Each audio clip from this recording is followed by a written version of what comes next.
আপনাদের সঙ্গে শেয়ার করে নিচ্ছি অনুষ্ঠান বাড়ির জনপ্রিয় একটা পদ, একদম নিরামিষ উপায়ে তৈরি ফুলকপির রোস্ট। তার জন্য বড় মাপের একটা ফুলকপি নিয়েছি। তার ফুলগুলোকে একটু বড় মাপের করে কেটে নিতে হবে।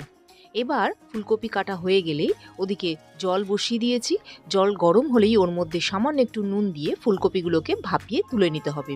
এদিকে একটা মশলা তৈরি করতে হবে। তার জন্য চারমগজ, কাজু আর দই দিয়ে পেস্ট বানিয়ে নিতে হবে।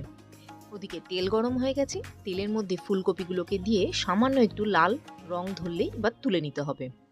ফুলকপিগুলো তোলা হয়ে গেলেই ওই তেলের মধ্যেই আমরা দিয়ে দেবো তেজপাতা আর গোটা গরম মশলা। এবার একে একে কাঁচা লঙ্কা বাটা, আদা বাটা দিয়ে বেশ খানিকক্ষণ নাড়তে হবে কাঁচা গন্ধটা চলে যাওয়া পর্যন্ত। এবার দিতে হবে টমেটো পেস্ট। টমেটো পেস্ট দেওয়ার সাথে সাথে দেবো মটরশুঁটি। আবার একটু নাড়াচাড়া করে নিয়ে এবার তৈরি করে রাখা পেস্টটা দিয়ে দিতে হবে। তার সঙ্গে গুঁড়ো মশলা, হলুদ, কাশ্মীরি লঙ্কার গুঁড়ো, ধনের গুঁড়ো, জিরের গুঁড়ো দিয়ে ভালো করে কষিয়ে নিয়ে এবার ওর মধ্যে সামান্য একটু জল মিশিয়ে দিতে হবে যাতে মশলাটা পুড়ে না যায়। এবার একে একে আমরা দিয়ে দেবো এর মধ্যে স্বাদ মতো নুন আর চিনি, আর সবশেষে আমরা ভেজে রাখা ফুলকপিগুলোকে দিয়ে দেবো।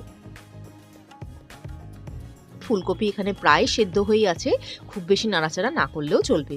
নামানোর আগে কিন্তু অবশ্যই গরম মশলার গুঁড়ো আর ঘি দিতে এক্কেবারে ভুলবেন না। ব্যাস, আমাদের নিরামিষভাবে তৈরি ফুলকপির রোস্ট কিন্তু রেডি। একদম বাড়িতে বানিয়ে দেখুন, এই শীতকালে কিন্তু ভীষণ ভালো লাগবে। রান্নাটা কেমন লাগলো কমেন্ট বক্সে অবশ্যই জানাবেন। তাহলে আজকের জন্য এটুকুই।